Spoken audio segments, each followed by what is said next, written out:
പഠനത്തെ പാഠപുസ്തകങ്ങളിൽ നിന്ന് ഡിജിറ്റൽ സ്ക്രീനുകളിലേക്ക് മാറ്റിമറിച്ച മലയാളിയായിട്ടുള്ള ഒരു സംരംഭകൻ. കോടികളുടെ ആസ്തിയുള്ള ആഗോള എഡ്യൂക്കേഷൻ ടെക് കമ്പനി ആയിട്ടുള്ള ബൈജൂസിന്റെ അമരക്കാരൻ. ആരാണ് ബൈജു രവീന്ദ്രൻ?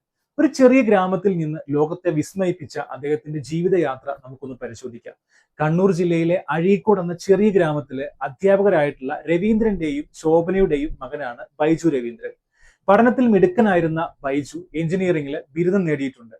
പിന്നീട് ഒരു മൾട്ടിനാഷണൽ കമ്പനിയിലെ എഞ്ചിനീയർ ആയിട്ട് ജോലി ചെയ്യുമ്പോഴും അദ്ദേഹത്തിന്റെ ഉള്ളിൽ മറ്റൊരു ലക്ഷ്യമായിരുന്നു ഉണ്ടായിരുന്നത്. സുഹൃത്തുക്കളെ കാറ്റ് പരീക്ഷയ്ക്കായിട്ട് പരിശീലിപ്പിക്കാൻ തുടങ്ങിയതാണ് അദ്ദേഹത്തിന്റെ ജീവിതത്തിലെ ഏറ്റവും വലിയ വഴിത്തിരിവായിട്ട് മാറിയത്. തുടക്കത്തില് അടുത്ത സുഹൃത്തുക്കൾക്ക് മാത്രമായി നടത്തിയ ക്ലാസ്സുകൾ പെട്ടെന്നാണ് വലിയൊരു കൂട്ടായ്മയായിട്ട് മാറിയത്. പിന്നീട് സ്റ്റേഡിയങ്ങളിൽ ആയിരക്കണക്കിന് വിദ്യാർത്ഥികളെ ഉൾക്കൊള്ളിച്ച് ക്ലാസുകൾ നടത്തി ഇദ്ദേഹം പ്രശസ്തനായിട്ട് ആ കാലത്ത് തന്നെ മാറുകയായിരുന്നു. ആദ്യ ചുവടുവെപ്പായിട്ട് 2011 തിങ്ക് ആൻഡ് ലേൺ എന്ന കമ്പനി തുടങ്ങി. അങ്ങനെ പതിയെ വളർന്നു വന്ന് 2015 ബൈജൂസ് ലേണിംഗ് ആപ്പ് ഇദ്ദേഹം പുറത്തിറക്കുന്നത്. വിദ്യാർത്ഥികൾക്ക് കടുപ്പമായി തോന്നുന്ന കണക്കും ശാസ്ത്രവും വളരെ ലളിതമായിട്ട് ആനിമേഷനിലൂടെ ഇദ്ദേഹം അവതരിപ്പിച്ചത് തുടക്കത്തിൽ തന്നെ വിജയമായിട്ട് മാറി. ലോകത്തെ ഏറ്റവും മൂല്യമുള്ള എഡ്യൂടെക് സ്റ്റാർട്ടപ്പുകളിൽ ഒന്നായിട്ട് ബൈജൂസ് വളർന്നുകൊണ്ടേയിരുന്നു. എന്നാൽ ഈ വളർച്ചയ്ക്കൊപ്പം തന്നെ പല വിധത്തിലുള്ള പ്രതിസന്ധികളും വിവാദങ്ങളും കമ്പനിയെ തേടിയെത്തി. ഇതെല്ലാം നമുക്ക് ഈ വീഡിയോയിലൂടെ പരിശോധിക്കാം. Welcome to safe bite by Uday.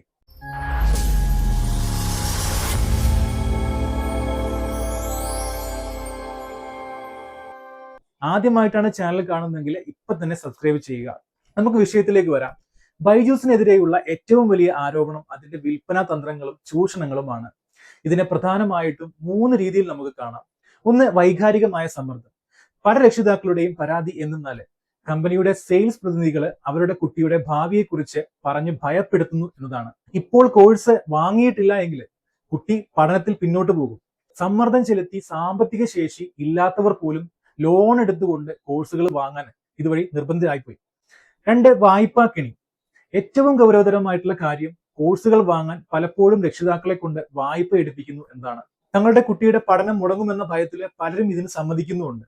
എന്നാൽ പിന്നീട് പഠനത്തിൽ തൃപ്തരല്ല എന്നുണ്ടെങ്കിലും ഈ ലോണ് അടച്ചു തീർക്കാൻ വേണ്ടിയിട്ട് രക്ഷിതാക്കൾ വലിയ ബുദ്ധിമുട്ടുകൾ അനുഭവിക്കുന്നുണ്ട്. മൂന്നാമതായിട്ട് വാഗ്ദാനങ്ങളും യാഥാർത്ഥ്യങ്ങളും. ആപ്പ് വാങ്ങുമ്പോൾ നൽകുന്ന വലിയ വാഗ്ദാനങ്ങൾ പലപ്പോഴും പ്രാവർത്തികമാകുന്നില്ല. മെന്റർഷിപ്പ്, പ്ലേസ്മെന്റ് സഹായം, മികച്ച അധ്യാപകർ തുടങ്ങിയ വാഗ്ദാനങ്ങൾ പലപ്പോഴും പാലിക്കപ്പെടുന്നില്ലെന്ന് വിദ്യാർത്ഥികൾ തന്നെ പലപ്പോഴായിട്ട് പരാതിപ്പെട്ടിട്ടുണ്ട്. ഉയർന്ന ഫീസും അതിനനുസരിച്ചിട്ടുള്ള സേവനം ലഭിക്കാത്തതും വലിയൊരു വിഭാഗം ഉപഭോക്താക്കളെ നിരാശരാക്കിയിട്ടുമുണ്ട്. പലരും ആപ്പിൽ നിന്ന് പിന്മാറാൻ ആഗ്രഹിച്ചാലും വലിയൊരു തുക റീഫണ്ട് കിട്ടാനോ ക്യാൻസൽ ചെയ്യാനോ സാധിക്കാത്ത അവസ്ഥയുണ്ട്. ഇത് സാധാരണക്കാരായിട്ടുള്ള രക്ഷിതാക്കളെ വലിയ സാമ്പത്തിക നഷ്ടത്തിലേക്കാണ് തള്ളിവിട്ടത്. ഇനി നമുക്ക് ബൈജൂസിന്റെ പതനത്തെക്കുറിച്ച് സംസാരിക്കാം. ഇന്ത്യൻ സ്റ്റാർട്ടപ്പ് ലോകത്തെ ഏറ്റവും യൂണിക്കോൺ ആയിരുന്നു ബൈജൂസ് എന്ന് പറയുന്ന ലേണിംഗ് ആപ്പ്. ഒരിക്കൽ $1 ബില്യൺ വാങ്ങിക്കൂട്ടി ലോകത്തെ വിസ്മയിപ്പിച്ച കമ്പനി ഇന്ന് വലിയ പ്രതിസന്ധിയിലാണ്. എന്താണ് ബൈജൂസിന് സംഭവിച്ചത്? ഒരു ആഗോള സാമ്രാജ്യം എങ്ങനെയാണ് ഇത്ര പെട്ടെന്ന് തകർച്ചയിലേക്ക് കോപ്പുകുത്തിയത്? നമുക്ക് പരിശോധിക്കാം. ബൈജൂസിന്റെ തകർച്ചയ്ക്ക് തുടക്കമിട്ടത് അമിതമായിട്ടുള്ള വളർച്ചാ മോഹമാണ്. കോടിക്കണക്കിന് ഡോളറുകൾ മുടക്കി ഒട്ടനവധി കമ്പനികളെയാണ് ബൈജൂസ് വാങ്ങിക്കൂട്ടിയത്. വിപണിയിൽ ആധിപത്യം സ്ഥാപിക്കാനുള്ള ഈ അമിത വേഗത കമ്പനിയുടെ പണലഭ്യതയെ സാരമായി ബാധിച്ചു. കടം വാങ്ങി കമ്പനികൾ വാങ്ങിയതും അതിൽ നിന്ന് വരുമാനം ഉണ്ടാക്കാൻ സാധിക്കാതെ വന്നതും വലിയ പിഴവായിപ്പോയി. കോവിഡ് കാലത്ത് ഓൺലൈൻ വിദ്യാഭ്യാസത്തിന് ലഭിച്ച വലിയ സ്വീകാര്യത ബൈജൂസിനെ ഉച്ചസ്ഥായിയിൽ എത്തിച്ചു. എന്നാൽ സ്കൂളുകൾ തുറന്നതോടെ കാര്യങ്ങൾ മാറിമറിഞ്ഞു. പഠന രീതികൾ മാറ്റം വന്നതും അമിതമായിട്ടുള്ള ഫീസ് ഘടനയും രക്ഷിതാക്കളെയും വിദ്യാർത്ഥികളെയും ആപ്പിൽ നിന്ന് അകറ്റി. ഇതോടെ വരിക്കാരുടെ എണ്ണത്തിൽ വലിയ ഇടിവുണ്ടായി. സാമ്പത്തിക ക്രമക്കേടുകള്, ഓഡിറ്റിംഗിലെ വീഴ്ചകള്, കമ്പനിയുടെ വാല്യുവേഷൻ കുറഞ്ഞത്, കടം തിരിച്ചടയ്ക്കാൻ സാധിക്കാത്ത അവസ്ഥ എന്നിവ കമ്പനിയെ വല്ലാതെ അങ്ങ് തളർത്തി. നിക്ഷേപകർ കമ്പനിയിൽ നിന്ന് പിന്മാറുകയും കമ്പനി ഡയറക്ടർമാർ രാജിവെക്കുകയും ചെയ്തു. ഒടുവിൽ കോടതി ഇടപെടലുകളും ബൈജൂസിനെതിരെ വന്ന കേസുകളും കമ്പനിയുടെ വിശ്വാസ്യതയെ പൂർണ്ണമായും തകർത്തു. ബൈജൂസിന്റെ പതനം ശരിക്കും മറ്റുള്ളവർക്കും ഒരു വലിയ പാഠമാണ്. ബിസിനസ് മോഡലിലെ വ്യക്തതയില്ലായ്മയും അമിതമായിട്ടുള്ള ധനസമാഹരണവും ഒടുവിലെ കമ്പനിയെ തകർക്കുമെന്നതിന് ഏറ്റവും വലിയ ഉദാഹരണമാണിത്. ഇനി നമുക്ക് ബൈജൂസിന്റെ ഭാവിയെക്കുറിച്ച് സംസാരിക്കാം. $22 ബില്യൺ മൂല്യത്തിൽ നിന്ന് താഴേക്ക് പതിച്ച ബൈജൂസ് ഇന്ന് വലിയൊരു പ്രതിസന്ധി ഘട്ടത്തിലൂടെയാണ് കടന്നു പോകുന്നത്. ബൈജു രവീന്ദ്രൻ എന്ന സംരംഭകന്റെ സ്വപ്നം ഇന്ന് നിയമ പോരാട്ടങ്ങളുടെയും കടബാധ്യതകളുടെയും നടുവിലാണ്. എന്നാൽ ഈ തകർച്ചയ്ക്ക് ശേഷം എന്താണ് ബൈജൂസിന്റെ ഭാവി? ഇനി ഒരു തിരിച്ചുവരവിന് ബൈജൂസിന് സാധ്യമാകുമോ? ബൈജൂസിന് മുന്നിൽ ഇപ്പോഴും പ്രധാനമായും 3 വഴികളാണുള്ളത്. ഒന്നാമത്തെ വഴി എന്ന് പറയുന്നത് പുനഃസംഘടന. അനാവശ്യ ചെലവുകൾ വെട്ടിക്കുറയ്ക്കുക, വലിയ ഓഫീസുകൾ ഒഴിവാക്കുക, അമിതമായിട്ട് വാങ്ങിക്കൂട്ടിയിട്ടുള്ള കമ്പനികളെ വിറ്റൊഴിവാക്കുക തുടങ്ങിയവയിലൂടെ കമ്പനിയെ ചെറുതാക്കി നിലനിർത്തുക. ഇതാണ് ഒന്നാമത്തെ ഓപ്ഷൻ എന്ന് പറയുന്നത്. രണ്ടാമത്തെ എന്ന് പറയുന്നത് പുതിയ നിക്ഷേപകരെ സ്വീകരിക്കൽ. വിശ്വാസ്യത വീണ്ടെടുത്ത് പുതിയ നിക്ഷേപകരെ കണ്ടെത്തുക എന്നത് ദുഷ്കരമാണെങ്കിലും നിലനിൽപ്പിന് അതൊരു വലിയ ഘടകം തന്നെയാണ്. മൂന്നാമതായിട്ട് ബിസിനസ് മോഡലിൽ വരുത്താവുന്ന മാറ്റം. ഹൈ പ്രൈസ് പാക്കേജുകളിൽ നിന്ന് മാറിയിട്ട് ലാഭകരമായിട്ടുള്ള രീതിയിൽ ഡിജിറ്റൽ വിദ്യാഭ്യാസ സേവനങ്ങൾ എങ്ങനെ നൽകാം എന്നതിലേക്ക് ശ്രദ്ധ കേന്ദ്രീകരിക്കുകയാണ് വേണ്ടത്. ഏറ്റവും വലിയ വെല്ലുവിളി എന്ന് പറയുന്നത് വിശ്വാസം തന്നെയാണ്. വിദ്യാർത്ഥികളുടെയും രക്ഷിതാക്കളുടെയും വിശ്വാസം തിരിച്ചു പിടിക്കുക എന്നത് എളുപ്പമുള്ള കാര്യമൊന്നുമല്ല. കൂടാതെ കമ്പനികൾക്കെതിരെ നിലനിൽക്കുന്ന നിയമ നടപടികളും അതുപോലെ തന്നെ ജീവനക്കാരുടെ കൊഴിഞ്ഞുപോക്കും കമ്പനിയെ വല്ലാതെ അലട്ടിയിട്ടുണ്ട്. IT മേഖലയിലെയും എഡ്യൂടെക് രംഗത്തെയും വലിയ മത്സരം ബൈജുവിന്റെ വളർച്ചയെ കൂടുതൽ കടുപ്പമാക്കുന്നുണ്ട്. ഭാവിയിൽ 2 സാധ്യതകളാണ് ഈ കമ്പനിക്കുള്ളത്. അതിൽ ആദ്യത്തേത് ഒരു വലിയ കമ്പനി ബൈജൂസിനെ ഏറ്റെടുക്കുക എന്നുള്ളതാണ്. ഇതിലൂടെ കമ്പനിയുടെ സാങ്കേതിക വിദ്യയും ഉള്ളടക്കവും നിലനിർത്താൻ വേണ്ടി കഴിഞ്ഞേക്കാം. രണ്ടാമത്തെ ഓപ്ഷൻ എന്ന് പറയുന്നത് കമ്പനിയുടെ പൂർണ്ണമായിട്ടുള്ള അടച്ചുപൂട്ടലാണ്. നിയമപരമായിട്ടുള്ള ബാധ്യതകൾ നിറവേറ്റാൻ കഴിയാതെ വന്നാൽ കമ്പനി പാപ്പരായിട്ട് പ്രഖ്യാപിക്കേണ്ടി വരും. ബൈജു രവീന്ദ്രന് തന്നെ സാമ്രാജ്യത്തെ രക്ഷിക്കാൻ കഴിയുമോ അതോ ഇതൊരു യുഗത്തിന്റെ അന്ത്യമാണോ? ഇതിൽ നിങ്ങളുടെ അഭിപ്രായം താഴെ കമന്റ് ചെയ്യാൻ മറക്കുകയും ചെയ്യരുത്. ഇനി ബൈജൂസ് ആപ്പ് ഇപ്പോൾ നേരിടുന്ന നിയമപരമായിട്ട് കൊടുത്ത പരാതികൾ എന്തൊക്കെയാണെന്ന് നോക്കാം. അതിൽ പ്രധാനപ്പെട്ടത് നമ്മൾ നേരത്തെ പറഞ്ഞ പോലെ വഞ്ചനാപരമായിട്ടുള്ള സെയിൽസ് തന്ത്രങ്ങളാണ്. രക്ഷിതാക്കളെ കബളിപ്പിച്ചു എന്ന് ആരോപിച്ചിട്ടുള്ള പരാതികളാണ് ഇതിൽ പ്രധാനം. അടുത്തത് വാഗ്ദാന ലംഘനമാണ്. കോഴ്സ് വാങ്ങുന്ന സമയത്ത് നൽകുന്ന വാഗ്ദാനങ്ങൾ, ഉദാഹരണത്തിന് പേഴ്സണൽ മെന്റർ, പ്ലേസ്മെന്റ് സഹായം എന്നിവ പിന്നീട് ലഭിക്കുന്നില്ലെന്ന് ചൂണ്ടിക്കാട്ടിയിട്ട് പല സംസ്ഥാനങ്ങളിലും പോലീസ് പരാതികൾ ഫയൽ ചെയ്തിട്ടുണ്ട്. മറ്റൊരു പരാതി അനധികൃത റീഫണ്ട് നിഷേധവുമായിട്ട് ബന്ധപ്പെട്ടുള്ളതാണ്. കോഴ്സ് ക്യാൻസൽ ചെയ്യാൻ ആവശ്യപ്പെടുമ്പോൾ റീഫണ്ട് നൽകാതെ കമ്പനി തുക തടഞ്ഞു വെക്കുന്നു എന്നാരോപിച്ച് വലിയൊരു വിഭാഗം ഉപഭോക്താക്കൾ പരാതി നൽകിയിട്ടുണ്ട്. പിന്നെയുള്ളത് ലോൺ തട്ടിപ്പുമായിട്ട് ബന്ധപ്പെട്ടുള്ള പരാതികളാണ്. രക്ഷിതാക്കളുടെ അറിവോ സമ്മതമോ ഇല്ലാതെ അവരുടെ പേരിൽ വായ്പകൾ എടുത്തു എന്നുള്ളതാണ് വളരെ ഗൗരവതരമായിട്ടുള്ള ആരോപണം. EMI തിരിച്ചടയ്ക്കാൻ രക്ഷിതാക്കളെ നിർബന്ധിക്കുകയും കമ്പനി നൽകിയ തെറ്റായ വിവരങ്ങളുടെ അടിസ്ഥാനത്തിൽ വായ്പ കുടിശ്ശിക വരുമ്പോൾ രക്ഷിതാക്കൾക്ക് വലിയ സാമ്പത്തിക പ്രയാസങ്ങൾ ഉണ്ടാവുകയും ചെയ്യുന്നുണ്ട്. ഇത് പലയിടത്തും പോലീസ് കേസുകളിലേക്ക് നയിച്ചിട്ടുണ്ട്. ഇനി ഔദ്യോഗിക അന്വേഷണങ്ങളും നിയമ നടപടികളും നോക്കാം. പോലീസ് പരാതികൾക്ക് പുറമെ കേന്ദ്ര ഏജൻസികളുടെ അന്വേഷണങ്ങളും ബൈജൂസിനെതിരെ നടക്കുന്നുണ്ട്. അതിൽ സുപ്രധാനമായത് എൻഫോഴ്സ്മെന്റ് ഡയറക്ടറേറ്റിന്റെ അന്വേഷണമാണ്. ഫോറിൻ എക്സ്ചേഞ്ച് മാനേജ്മെന്റ് ആക്ട് അല്ലെങ്കിൽ ഫെമ നിയമങ്ങളെ ലംഘിച്ചു എന്ന് ആരോപിച്ചിട്ട് ബൈജൂസിനെതിരെ എൻഫോഴ്സ്മെന്റ് ഡയറക്ടറേറ്റ് അന്വേഷണം നടത്തി വരുന്നുണ്ട്.